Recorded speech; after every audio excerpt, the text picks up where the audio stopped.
जोमैटो अपने 10 minute food delivery business quick को shut down कर रहा है। जोमैटो ने जनवरी 2025 में क्विक लॉन्च किया था, लेकिन सिर्फ 4 महीनों में ही इस बिजनेस वर्टिकल को शट डाउन किया जा रहा है। लेकिन ऐसा क्यों? एटर्नल के सीईओ दीपिंदर गोयल के हिसाब से रेस्टोरेंट डेंसिटी और किचन इंफ्रास्ट्रक्चर अभी भी 10 मिनट डिलीवरीज के लिए रेडी नहीं है। इसके कारण कस्टमर एक्सपीरियंस इनकंसिस्टेंट हो रहा था। इससे जोमैटो के ब्रांड पर नेगेटिव इंपैक्ट पड़ सकता है। लेकिन फूड डिलीवरी का स्पेस ना काफी इंटरेस्टिंग है। जहां एक तरफ जोमैटो क्विक को शट डाउन कर रहा है, वहीं दूसरी तरफ इनका कंपेटिटर स्विगी इस स्पेस में डबल डाउन कर रहा है। स्विगी का bolt 10 minute food delivery segment में ऑपरेट करता है। स्विगी ने बोल्ट को अक्टूबर 2024 में लॉन्च किया था और तब से अब तक बोल्ट 500 से ज्यादा सिटीज में ऑपरेट करता है। तो स्ट्रैटेजी में इतना ज्यादा डिफरेंस क्यों? दोनों कंपनीज अलग अलग बेट्स क्यों ले रहे हैं? क्या इनके बिजनेस मॉडल्स इतने डिफरेंट हैं जिसकी वजह से उन्हें ये डिसीजंस लेने पड़े? आज की वीडियो में हम इन क्वेश्चंस को आंसर करेंगे और साथ ही स्विगी एंड जोमैटो के फाइनेंशियल ईयर 25 के फोर्थ क्वार्टर के रिजल्ट्स को भी देखेंगे। चलिए शुरू करते हैं।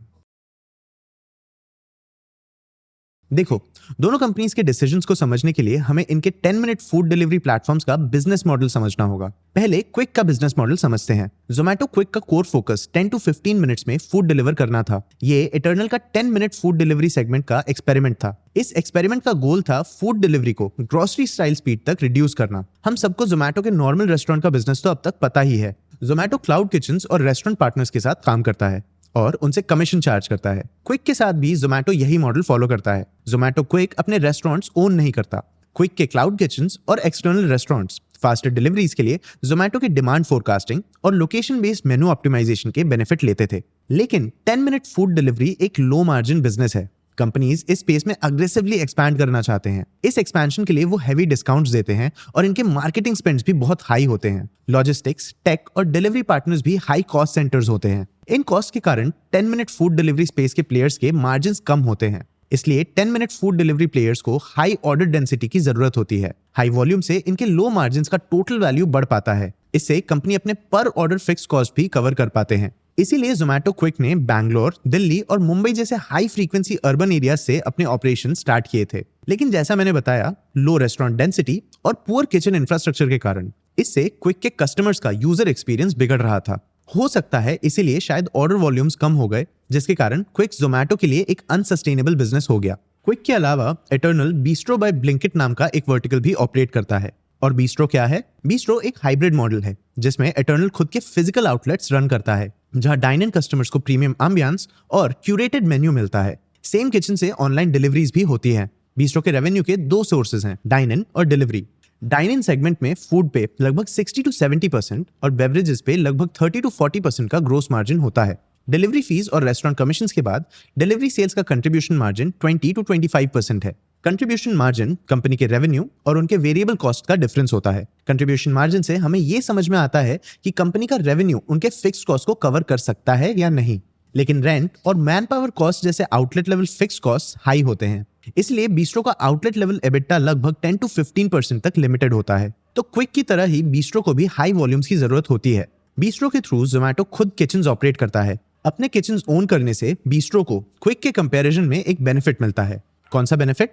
देखो दोस्तों, जैसा मैंने बताया, क्विक के अंडर जोमैटो के खुद के रेस्टोरेंट्स नहीं थे। ये दूसरे रेस्टोरेंट से फूड डिलीवर करता था। लेकिन इससे क्विक के लिए क्वालिटी और डिलीवरी टाइम मेंटेन करना मुश्किल हो जाता था, जिससे ये 10 मिनट्स या इवन अंडर 15 मिनट्स में डिलीवरी नहीं कर पाते थे।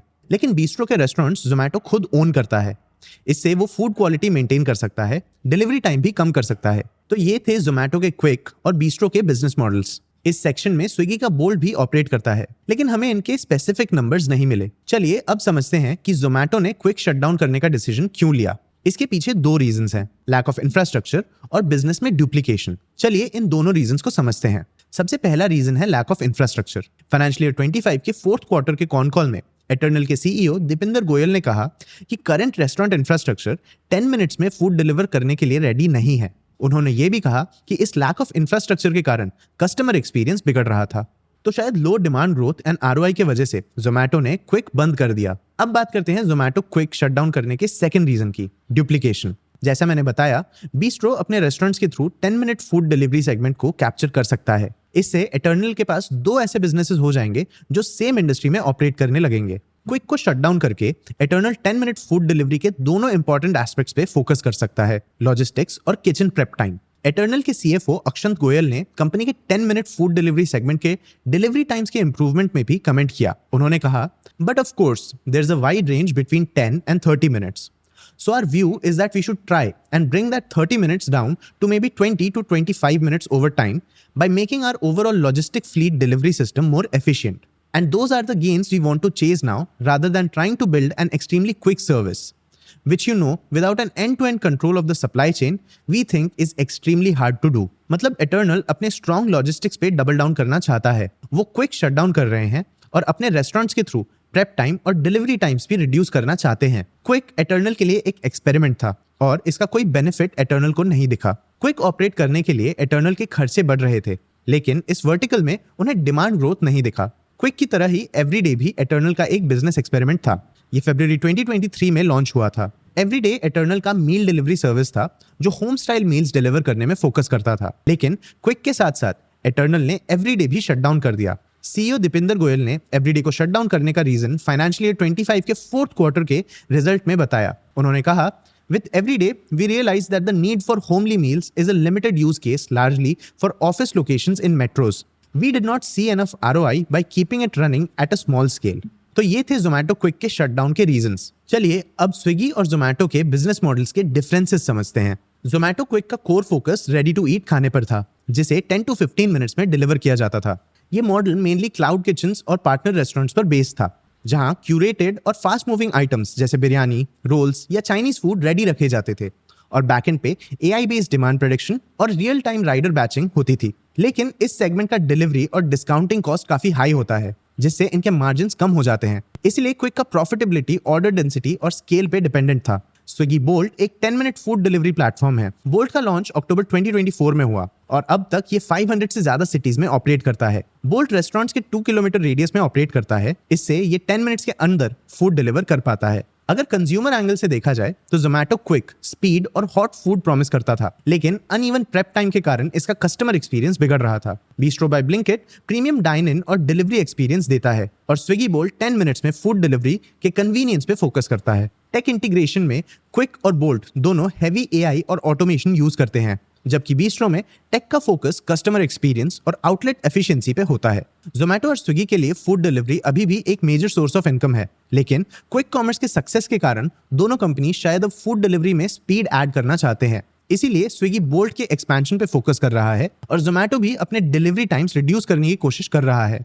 ये तो थे जोमैटो और स्विगी के 10 मिनट फूड डिलीवरी के बिजनेस मॉडल्स। एटर्नल और स्विगी ने रिसेंटली अपने फाइनेंशियल ईयर 25 के फोर्थ क्वार्टर के रिजल्ट्स भी अनाउंस किए। चलिए अब इन्हें भी देख लेते हैं। सबसे पहले एटर्नल के रिजल्ट्स को देखते हैं। फाइनेंशियल ईयर 25 के फोर्थ क्वार्टर में एटर्नल लिमिटेड का अभी तक का फास्टेस्ट रेवेन्यू ग्रोथ हुआ। Consolidated adjusted revenue year on year 60% बढ़ा। B2C एनओवी या नेट ऑर्डर वैल्यू में 53.5% का ईयर ऑन ईयर ग्रोथ हुआ। नेट ऑर्डर वैल्यू कंपनी के टोटल सेल्स माइनस डिस्काउंट्स और डिडक्शंस होता है। इस ग्रोथ का कारण 10 मिनट फूड डिलीवरी और गोइंग आउट सेगमेंट का स्ट्रॉन्ग परफॉर्मेंस था। लेकिन एटर्नल के फाइनेंसेस में कुछ ऐसे वीकनेसेस भी हैं जो इन्हें फ्यूचर में नेगेटिवली इंपैक्ट कर सकते हैं।